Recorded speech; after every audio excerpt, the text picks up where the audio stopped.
as percepções, elas podem ser percepções que estão corretas, que correspondem diretamente à informação que foi trazida. No entanto, as percepções podem estar enganadas. Nós podemos ter erros de percepção e estes erros de percepção nos levam, então, a tirarmos conclusões, análises, interpretações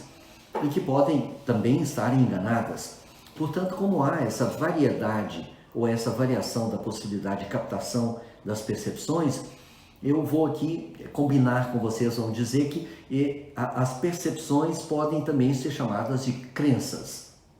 Crenças, eu creio, então, ter percebido isso ou aquilo, e isso se torna para mim uma crença, digamos, uma verdade. E esta crença, verdade, é aquela informação que é decodificada, digamos, pela nossa consciência, tanto pelo estado consciente em si e automaticamente, praticamente, às vezes já diretamente ligada ao subconsciente quando nós somos, por exemplo, surpreendidos por uma informação que ao tomarmos consciência ou enquanto tomamos consciência já acionamos mecanismos de sobrevivência quando são situações, por exemplo, que nos colocam em risco, quando nós somos surpreendidos por situações que, por uma questão de sobrevivência, somos obrigados já a acionar esses mecanismos e que estão dispostos, melhor dizendo, no subconsciente e que deflagram, então, essas reações das quais nós muitas vezes dependemos realmente para a nossa própria sobrevivência. Então, as crenças, elas se tornam parte do campo. Esse campo que já não é mais interessante tanto aquele internamente situados na nossa condição de um organismo, mas também aquele com o qual nós interagimos, aquele do qual nós recebemos informações e para o qual também nós devolvemos informações das mais diferentes maneiras através das nossas expressões, seja pelo verbo, pela palavra, como nós já comentamos muitas vezes, pelas nossas ações propriamente ditas, pelas nossas expressões, enfim, pelos gestos, por essa multiplicidade de possibilidades com as quais nós podemos interagir com o que está no nosso entorno, seja com outras pessoas no campo dos relacionamentos ou mesmo com outras situações que envolvem as pessoas, lugares e circunstâncias as mais diversas. Então, esta percepção, como eu disse, as crenças podem se tornar algo que não bem correspondem ao que é, digamos, a realidade, ou é a verdade, ou é a percepção correta. Eu posso citar aqui como exemplo situações aquelas que são muitas vezes colocadas em fotografia, como aparece uma pessoa que na fotografia é como se ela estivesse segurando a lua. Vocês certamente já viram e talvez vocês próprios já fizeram uma foto assim, né, numa perspectiva onde a lua, lá distante onde está, poderia ser colocada entre um dedo e outro, numa forma tal como se nós estivéssemos segurando a lua. Logicamente, essa percepção é apenas de uma ilusão de ótica, onde nós podemos, então, por essa perspectiva, trazer ao tamanho de um espaço entre os nossos dedos o que é a Lua. E, no entanto, nós sabemos muito bem que é apenas uma tomada de percepção e aqueles de nós que, temos claramente a informação de que é uma fotografia, em nada nos surpreendemos. No entanto, pode, no mínimo, parecer muito interessante,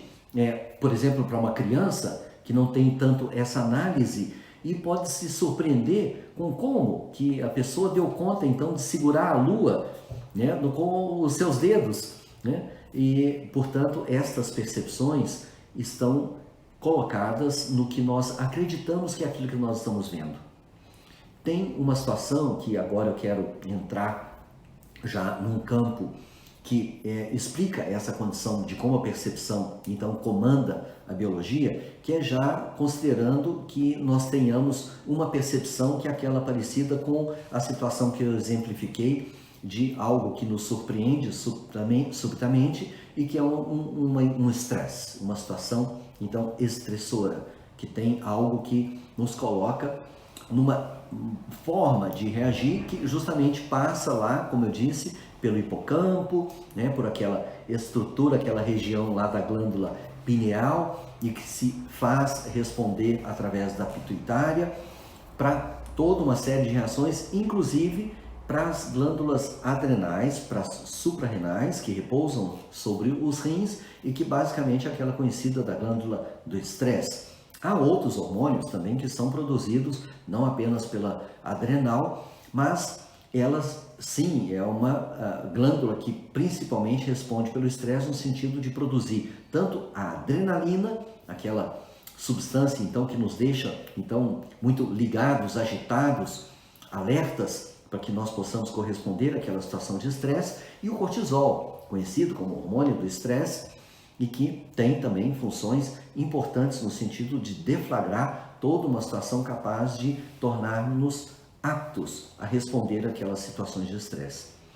Basicamente, ou em grande parte, podemos dizer que o estresse é a grande causa de reações que ocorrem e que nos deixam nessa condição de serem as crenças, a percepção que comanda, então, a nossa biologia, tanto a nível de uma célula, quanto a nível de uma comunidade de células, como é o nosso organismo, e que nos deixa, então, num modo reacional. E esse modo reacional, interessantemente, faz com que, por exemplo, ao nível da circulação sanguínea, nós tenhamos o sangue direcionado para os membros, para os braços, para as pernas, para as extremidades. Isso, inclusive, acontece também a nível central, cerebral, quando nós temos um deslocamento do sangue para a região mais posterior do cérebro, onde nós temos aqueles comandos mais básicos, mais instintivos de sobrevivência. E o lobo frontal, aquele onde nós temos a criatividade, o discernimento, ele sofre então um empobrecimento do recebimento de sangue, assim como as vísceras. Inclusive, aquelas vísceras que estão associadas à resposta imunológica, por exemplo. Então, interessantemente, quando nós estamos numa situação de estresse, nós diminuímos a oferta, que é aquela em termos de sangue, que nos permite nutricionalmente termos as reações adequadas para a resposta imunológica. Então, é interessante como que esta situação de estresse, e que pode ser apenas de duração de poucos minutos, de segundos às vezes, mas nós sabemos muito bem que algumas formas de estresse podem perdurar horas, dias, semanas, meses, anos. E aí sim, é quando nós temos situações muito desgastantes e que nos coloca numa evolução que cronicamente leva-nos a ter respostas inadequadas, tanto ao próprio estresse, quanto à nossa capacidade, enquanto comunidade de células, de respondermos adequadamente a essas situações. Os hormônios do estresse, nós podemos dizer assim, então fecham o sistema imune e nos deixa, portanto, mais propensos a ficarmos, então, expostos e realmente vulneráveis a aquelas condições que, do ponto de vista imunológico, nos deixam com baixa resposta, como, por exemplo, situações de infecções que estão associadas aos vírus, bactérias e fungos, tendo estas situações, né, para estes micro-organismos, como aquelas chamadas de oportunísticas, ou seja, nós sabemos que grande parte desses micro-organismos que potencialmente podem nos trazer patologias, enfermidades, já estão à nossa volta, já estão em nós. Nós somos, em termos de número de células, 10% daquele tanto de micro-organismos que nos povoam internamente e nos rodeiam. Então, é interessante que esta concepção também trazida pela ciência convencional e mesmo pela medicina, que nós estamos num constante combate, numa luta para ver quem é mais forte entre os micro-organismos, dos quais nós devemos então nos defender, é uma interpretação que dificilmente se sustenta, porque nós, fosse assim, estaríamos já muito provavelmente aniquilados, extintos na natureza, dada essa condição do número que nós somos e do número de micro-organismos aos que nos expomos. Então, há aí uma outra evidência que contesta claramente aquela informação darwiniana, né, como nós costumamos dizer, do enunciado de Darwin, que é a lei do mais forte, que nós somos então um resultado de um aprimoramento, de certa forma sim, mas longe de ser aquele que dê sustentação a esse entendimento que nós estamos brigando o tempo todo e estamos ainda mantendo-nos vencedores. Sabemos muito bem que o que ocorre é sim uma situação de complementaridade, de mutualismo, de cooperação mesmo, como eu já comentei com vocês a respeito. No entanto, voltando mais especificamente para esse tema de hoje, essa possibilidade que temos de que o estresse se instale e deixe-nos com uma fraca resposta, compromete então a nossa percepção. As nossas percepções vêm basicamente, que se tornam nossas crenças, da genética propriamente dita. Nós temos sim, do ponto de vista da genética, como eu disse, alguns instintos que nos levam a ter atitudes, reações que são naturais da nossa própria condição de sobrevivência. Sabemos, por exemplo, que ao nascermos, nós temos a capacidade de nos movimentar dentro d'água como golfinhos. Essa é uma condição instintiva, mas que, infelizmente, nós não temos como estimulado, apesar de que vemos em filmagens, em apresentações que são aquelas que crianças, logo após o nascimento, são colocadas na água e elas mergulham e se sentem num ambiente inteiramente familiar e permanecem dentro d'água durante um determinado tempo sem que aquilo apareça como algo ameaçador. Esta condição vem justamente porque nós temos uma outra forma, aquela que nos impacta do ponto de vista dessa criação das percepções, que é a que vem logo a seguir dessa condição dada pela genética e que podemos chamar instintiva, que podemos também dizer, da natureza. Uma outra que é do subconsciente, porque nós temos nos primeiros anos de vida, praticamente até os 6, 7 anos de vida, esta função esponja, como eu costumo dizer, ou seja, nós estamos captando informações em alta velocidade, numa capacidade imensa de bits por segundo, aprendendo, trazendo para a nossa base de dados o que é esse sistema pelo qual nós nos preparamos, então, para atuar, para interagir com a vida. Então, esse subconsciente é nele também onde logo cedo nós temos a postura de grande parte dos pais que, ao ver uma pequena criança, um bebê, aproximar-se de qualquer linha d'água, já se assustam e temem pela criança e que ela possa se afogar. É interessante como que isso acontece na formação de uma crença e que realmente a criança passa a ter também, porque é uma forma que ela, como absorvendo está tudo que pode, traz para si como um mecanismo de sobrevivência. E interessantemente, logo a seguir, abole o instinto, esquece-se que esse é um domínio que, se, como vemos acontecer com algumas crianças, estimulado e mantido, pode fazer com que a criança interaja com a água de um modo extremamente natural. Na verdade, estamos dentro d'água, dentro do líquido placentário, durante todo o nosso tempo de crescimento, e aquilo ali é uma água morninha, adorável, que nos envolve, mas é um ambiente aquático. Claro, nós não temos ainda essa perspectiva da respiração como passamos a ter, e claro, também, diferentemente dos peixes, nós não tanto respiramos assim debaixo d'água, mas nós temos uma capacidade considerável de retenção de ar durante um tempo no qual nós nos sentimos bem debaixo d'água. Enfim, chamando atenção para esse aspecto dessa mudança que ocorre com os aprendizados tantos que nós vamos tendo, inclusive aqueles, como eu já chamei a atenção, inclusive foi tema nosso, quando a palavra não, então passa também a ser utilizada, e nós vamos recebendo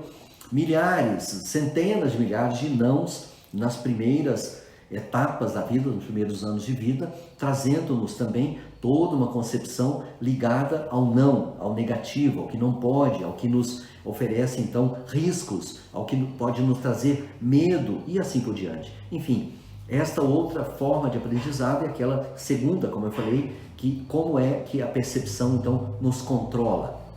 E lembrando, esta primeira da genética instintiva vem como uma transmissão de dados e informação, a outra vem de uma forma que nós podemos chamar de adquirida, que possa ser também chamada de nutrição. É uma forma de nutrição que se estende para além daquela do que nos alimentamos, mas também nos alimentamos dessas informações.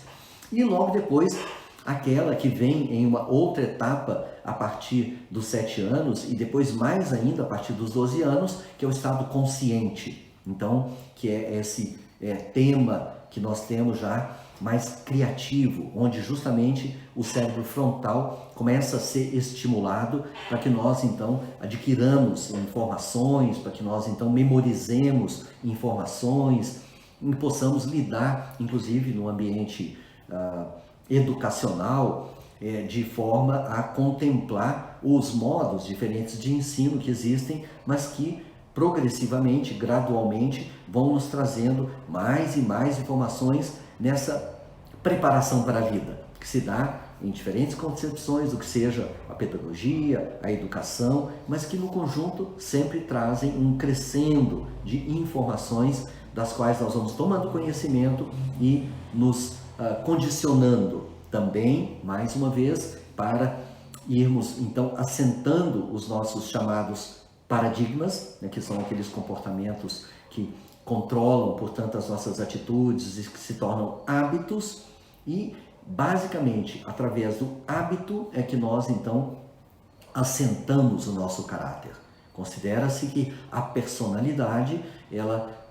já tem um desenho ali bastante razoável, formado minimamente aos 6, 7 anos de idade, quando então nós já temos aqueles traços que são assentados em nós e que definem-nos melhor do ponto de vista do nosso eu, mas que veio como um produto, vamos assim dizer, pelos engenheiros que então nos construíram, os nossos pais. Não apenas a mãe, mas também o pai. E não apenas pela genética, mas também por esse conjunto comportamental e que pode influenciar-nos, sem dúvida nenhuma, em toda a extensão das nossas vidas. Inclusive, à distância em nossas vidas. Há algumas considerações que são aquelas também de natureza adquirida e não como muitos imaginam de hereditariedade. Eu me refiro, por exemplo, a situações como de hipertensão arterial, de diabetes e mesmo outras doenças degenerativas, por alguns consideradas como doenças autoimunes, mas que, enfim, tem ali no seu berço a formação, segundo alguns, nessa criação do comportamento que nós vamos então adquirindo e que mal nos damos conta, repetimos como um produto do nosso comportamento ao longo de anos de vida, até que nós então deflagremos, até que nós então concretizemos aquela percepção que muitos de nós tínhamos, né? Eu posso com certeza dizer isso porque eu ouço com muita frequência pessoas na condição de médico, quando as atendo, temendo que possam se tornar como o pai, como a mãe, que possam evoluir com patologias, enfermidades que nem são aquelas que a mãe ou o pai apresentam. Ora, nada mais isso é do que a reafirmação de uma crença, de uma percepção, e que, sem perceber também, a pessoa desenvolve como um produto. Haja visto que nós, infelizmente, temos essa condição de que 95% do nosso comportamento no dia a dia, isso para um número que não é a maioria, porque a grande maioria, segundo estudos, dizem que é de que 99% nós estamos apenas repetindo um comportamento que foi adentrado, que começou lá desde a nossa mais tenra infância e que se consolidou quando ali, aos 36 anos, como eu já comentei com vocês, tornou-se efetivamente aquele produto. da mãe, do pai, do conjunto, aquele que nós tivemos como nosso formador e que depois tende a se repetir. A capacidade do nível de consciência, onde nós temos o nosso lado criativo, que se coloca no lobo pré-frontal, é muito pequena em comparação àquela do subconsciente. Nós podemos captar 40 bits por segundo, ou seja, é uma dimensão, né, que é 1 milhão de vezes menor do que aquela do subconsciente, onde nós temos a capacidade de captar 40 milhões de bits por segundo. Então, observem como é que o subconsciente tem uma larga, muito larga, imensa vantagem de captação de informações e que depois se reproduz como um tape, né? Uma fita que foi gravada e que tende a se repetir, repetir, repetir, sem que mesmo nos possamos dar conta de tamanha a força que tem esses nossos chamados paradigmas, que são através do que nós reproduzimos ao longo da vida. Então são muito grandes as chamadas crenças limitantes que nós podemos ter e que realmente permanecem sendo obstáculos, dificuldades ao longo da vida de muitos de nós.